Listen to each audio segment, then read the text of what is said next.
What is going on, everybody, and welcome back to the channel. Hope we're all doing really well.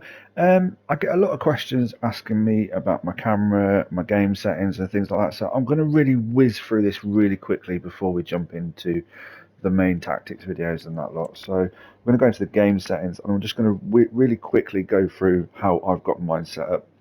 And this is slightly tweaked compared to the one I did 6 months ago, so it is slightly updated depending on what you're using. So preset is competitive, obviously. Auto shots, naturally they're off. Shot assistance, I have it on assisted purely because manual my stick, yeah, you've got to kind of get it in every direction you need to. So for me, it makes sense to have it on assisted. Time finished, I personally have it switched off because I do, with the lag, I tend to spam the shot button. Especially there's delay in certain game modes that we play and things like that. So for me personally, I have it switched off. Plus, I'm not really keen on it, but obviously, I come up against a lot of people that do use it and are really good at it. So that is personal choice. We'll go down to like passing, through pass assistance is on semi, lobbed is on semi, ground pass is on semi, crosses I have on assisted purely because I want to be able to control whether it goes to front post or back post. Now, again, I'm not going to waffle on too much about certain things. However, if you hold the L2 button on PlayStation and LB, I think it is on Xbox, and use the square cross button, if you tap it, L2 square, it goes to the front post. If you just hold it for a little bit longer, it goes to back post, if that makes sense. If you use the L2 button, it's more of a controlled cross than it is just like whipping in a ball. Obviously, if you want a more harder ball, you just use the square button. Didn't know if you guys knew that, but that is something new that I recently picked up on, which is also worth bearing in mind. Lock pass assistance on semi. Now, pass receiver lock, I've been using late for a long time. And you get locked on as late as possible, so I could always cancel a movement if I wanted to, but now I'm using power up. So basically it says it right there in front of you, the pass receiver is locked as soon as the pass button is released or the power bar reaches full power. This is the earliest possible receiver lock.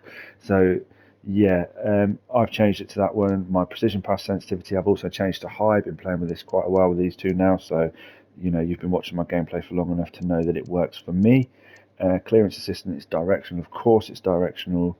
I'm on tactical defending purely because if you're on advanced defending, you have to use the X button for charging, the O button for a standing tackle, the square button for a slide tackle.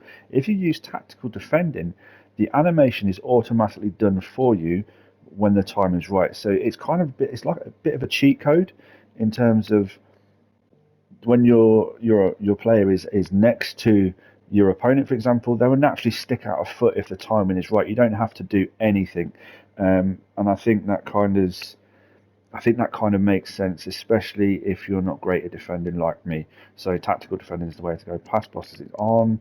Switching, I have it on air balls and loose ball. Auto switching, I have none. Don't want that player moving at all in one direction or another because that is how you catch people out with that switch. You remember if you've watched my videos before, the left back to the right wing, the right back to the left wing switching.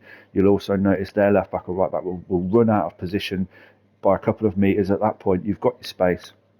This kind of eliminates that if they're doing it to you, if you have that switch to none. Right stick switch I have on classic. I mean, I don't use L1 to switch, I use the right stick. I have it on player relative. My sensitivity has now been dropped down to 4. It was quite high, but I've changed that. And then I have next player switching closest to the ball. And the reason I have it close to the ball is because sometimes when the game kind of goes out and the switching is all over the place, you also want to be able to have a reset. And I think the reset for that is you always know where the ball is on the pitch, so therefore you know where your player is on the pitch as well, if that makes sense. Player lock on, icon switching on. I have that all but dribbling off. That's crap. Save assistance, don't know why that's there. Analog sprint off, trigger effect off, etc, etc. So we'll move on to my camera settings really quickly. I have everything on co-op, as you can see. Default camera settings, my height is 10, my zoom is 3, far side focus 10, ball tracking 0. Run through this really quickly. Power shot zoom is on. I'm going to actually turn that off. That's off now, so you don't really need that zoom. I think that's irrelevant. I think that's crap. It's just an animation we don't need. So yeah, that's where we're at with these game settings. Now let's jump into the reason why you guys are here. So yeah, let's get cracking with this formation. It's a 4-3-3-4, which is exactly what you see in front of you.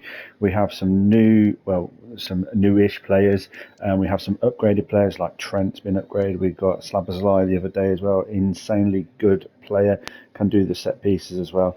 Cannot get no striker I've got in my club can beat Ronaldo at this point in time. He is incredible. Obviously, we have Nunes and Ballack, and yeah, we have some good players. We have Jao Neves as well. So yeah, we have some good players that we can try out. However, we are using the 4-3-3-4, and we've been using this across all the game modes. So we've been using it in Foot Champs, been using it in Rivals, Elite Rivals. So top tier teams coming up against some really good opponents, and this formation is really good. And what makes this formation different to my previous 4-3-3-4 is obviously because we now have slightly better players, we can take a little bit more of a risk. And when we take a little bit more of a risk, we can then reap the rewards from that basically. So I'm going to jump straight into the tactics on this one. And as you can see in front of you, we're going to go press after possession loss, 45 and 90 depth. Yes, some people look at that and go, phew, Jesus Christ, 90 depth? That's too much. No, it actually isn't. And if you stay tuned to the rest of this video and watch the gameplay, you will see that there isn't much difference between a 71 depth and a 90 depth or even a 100 depth. There really isn't. I mean, they are, if anything, your back four is more aggressive than anything else, and that is the only thing I can really find. Yes, we sit quite high up the pitch, but they're more aggressive. They will step up, and with the sheer amount of players that people have now, and the good defenders they have, and the pacey defenders and more agile defenders, you'll find that your opponents are doing this a lot more as well, where they're stepping in front of the striker, and you're thinking, well, how the fucking hell have they done that? Are they using step up? I mean, what are they doing? No, they're actually just using the depth, and it does it automatically. So that's what we're using the 90 depth for. And then we have fast build up, direct passing, 45, 7, 3 and 1. And this formation, although it's press after possession lost, I haven't seen any gaps. I've not been exploited. I've not had any major gaps. I've not been left 1v1 at the back or anything like that. The switching, however, has been a little bit hit and miss. So I don't know if that's a server issue or my internet connection thing, but I've had a few issues with the switching. But apart from that, I love this formation. I actually love this setup, and I'm going to use this setup for this weekend league coming as well. So I've got my son working on another custom tactics video while I'm continuing to use this one because I absolutely love this formation, and I'm interested to see what he's going to come up with to beat this setup at this point in time, because this is for me is really good. So anyway, stay tuned for the instructions. It's definitely worth the gameplay. And just really quickly as well, if you haven't already, please subscribe. It'd be amazing if you could do that. Hit that like button as well. And yeah, let's jump into the gameplay, and then we'll come back at the end to do the instructions. So we'll start this off with my icon team. Now, if you haven't seen it before, go back and look at the previous icon videos. I have some really nice icons, and I like to interchange my players. If you guys have been following me for a while, you'll understand that I like to interchange. I like to mess around with different players. So yeah, some of this is going to be icons, some of this is going to be what you saw in front of you. And the good thing about this is you're going to see it from a perspective that not many people show. So the perspective I'm talking about is the fact that you're going to see us, 1-0 down, 2-1, 3-1, 4-1. And I'm going to say, like I've said previously, do not quit. That's what your opponent wants to do, which is why 9 out of 10 opponents are so aggressive, because they want you to quit early on. And as I said previously as well, quite a few times, just persevere. These formations are there to give you an edge, to give you those extra goals, to give you those 2, 3, 4, 5 extra wins per week, to get you from, say, a 9-win player up to a 14-win player, eventually up to 17, 18, 19, even 20. That's why you have to persevere with these formations. Some people say to me, "Oh, the formation's crap; it doesn't work." You've got to give it a chance, because my style of play is different to your style of play. So that's why I say you've got to give it a chance. Which is why it's good that you see me losing.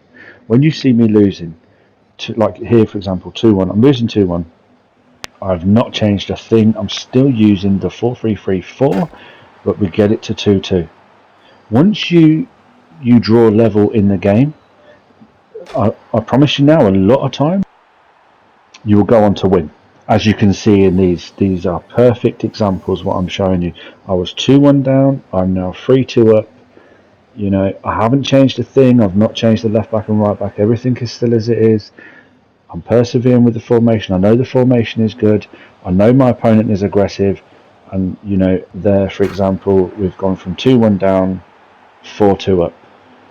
That, you know, and that is ultimately what we want to do. And again, here's another example of 1-0 down in foot champs. We're doing the 4-3-3. I'm using my icon team. I'm persevering, and we get to the 1-1. And I concede a lot of goals. I can't deny that. I do concede a lot of goals. You know, here, for example, with 2-1 down again, same match.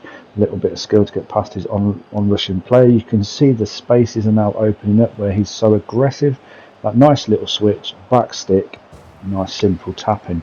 That to draw the game level at 2-2. So, yeah, a lot of people do get disheartened when they go 1-0 down, 2-0 down, even 3-0 down. I get it, I understand. But we have to persevere, guys. Honestly, that perseverance makes a massive difference. You can see here, you know, again, we're 3-2 down.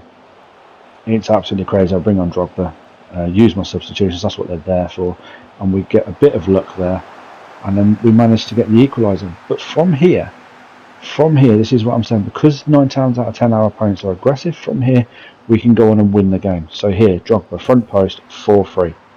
Same match, changed nothing at all. So we're 4-3 up now, and we go on to win the game 4-3. You know, here we're 0-0 foot champs. You can see as well, and this is why I recommend always watching the gameplay, is because I will always do it in such a way that you can see how I defend to how I attack. And you can see here we've got the 90 depth, but look at my players. They're all on the edge of the box, and then this counter attack here is so quick. We're instantly on a 2v1. And then a nice bit of skill from Slavasai, and we get around the keeper, and that, you know, we go 2-1 up. From 1-1 we go to 2-1, and from there we just crack on. We just keep moving forward with the same formation, changing nothing. Yeah, and this here, you know, it's pretty simple football. It's 1-2, nice little pass there into the box, and a nice little chip from Nunes. I wasn't keen on Nunes to begin with, but now he's not as good as my Ronaldo, but he's good. But you can see here, we're defending, we get it out to Capdevere on the wing, get hit Garnacho, little 1-2, Garnacho goes on a run, wins the ball back, loses the ball there, but our midfield are so high up, we win the ball back, we don't give our opponent a chance to even breathe, and then a nice bit of skill, keeper moves to his left, and we get the goal. So this is, you know, I can't stress enough, like, from defending here. I mean, look how quickly you can counter with this formation. And with this setup, I mean, we've gone from front to back in a split second to get a goal.